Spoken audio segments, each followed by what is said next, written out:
So Jill, so where did it Jill? all go, where did it go down with Jill? Where to go down with Jill? Where did it happen?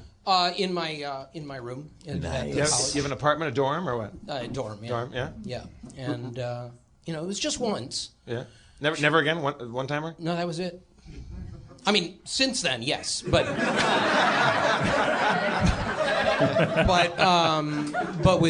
with Jill, it was just the one. Enjoyable? Was it a good time? It was very quick. It was very quick, but yeah. I mean, she only needed the one. It went perfectly. Once it's done, then it's done, and you move on with your life. Yeah. And she did, and I never found anyone who was as attracted to the English accent after that. That was like a one-time thing that worked. Did you try the English accent? Yeah, I still do. Really? And yeah. One time I was at a bar. I had a roommate who was Irish, and we were at a bar pretending to do Scottish accents, and there was nobody at this bar. He was Irish, but he was pretending to do Scottish accents? He was from Dublin, and we were hanging out at the 3 clubs, and there was nobody in the bar but us and the bartenders, and they were far down the other side of the room. And so, for some reason, he was talking about a friend of his, and he was doing a Scottish accent to tell the story. And so I started doing it too. And then these girls came up next to us and ordered drinks. And they're like, "Oh, where are you guys from?" And he's like, "Oh, it's from Aberdeen." And he could really do it. And I could kind of do it. And so he was nailing it. And they're like, "Oh my God, his accent is so great." And then all their friends showed up, and more girls. Now the bartenders they knew me. And they knew that we weren't Scottish earlier in that evening. Now we're doing it because now we just don't want to, now it's just embarrassing to stop doing it. And we thought any moment these girls will get their drinks, go leave, sit down somewhere and leave us, that'll be that. And more people came around, and it's like are you from, I've been to Aberdeen, and he. Okay, now. Now you're in trouble. But he's like, "How far is Aberdeen from Leith?" I was like, "Oh, it's about 45 minutes to go up that." And like that. And he knew all the fucking shit. And so there was one girl there. Her name was Mouse, and I had never met this girl in my life. I proceeded. Was she a DJ? She actually was a DJ. Okay, all right. Well spotted. But I had not met this girl in my life, and so it was either that or her parents raised her in a basement. Probably both. So I kept seeing her every 2 weeks for the rest of time.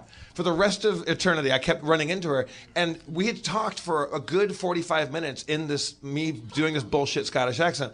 So every time I'd see her, she'd walk into another bar on a different side of town, and I would turn to whoever I was next to and go, "Okay, I'm Scottish." And she's like, "Oh, everybody, Melinda, Carissa, this is Jeff. He's from Aberdeen, from Scotland. He's got the best accent. Oh, how do you do? Good to see you again." And I would do that, and that was so tiring. So one day, after about a year and a half of this, I honestly saw her a dozen times, and I kept doing it, and I felt so bad about it, and I didn't want to. I wasn't getting anything out of this. She just she loved that I was from Scotland, and I was not. So I'd had enough of it. And so I went up to her, and she goes, "Hey, Jeff, how you doing? This is my friend Melinda." And so I'm like, "Hey, what's going on?" And she kind of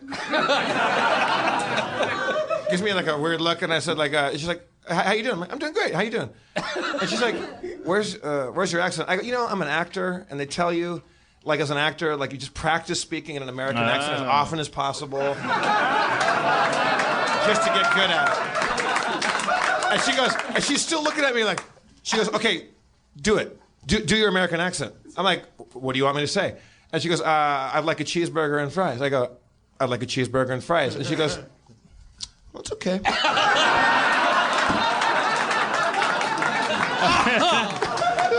I was so right up to the 5 inches before the finish line. I was just that story was gonna be called "You're an Asshole." Yeah. I know. That's certainly the title of the story. Because on any given day, in any bar in LA, there's some fuckface who's lying to people for social profit. It never got me laid. It never earned me a penny. I profited none off of doing that. It was just I felt it was weirder to just say, "Oh, I was bullshitting you the whole time. I thought I'd never see her again." And then it turns out we went to the same 3 places all the time.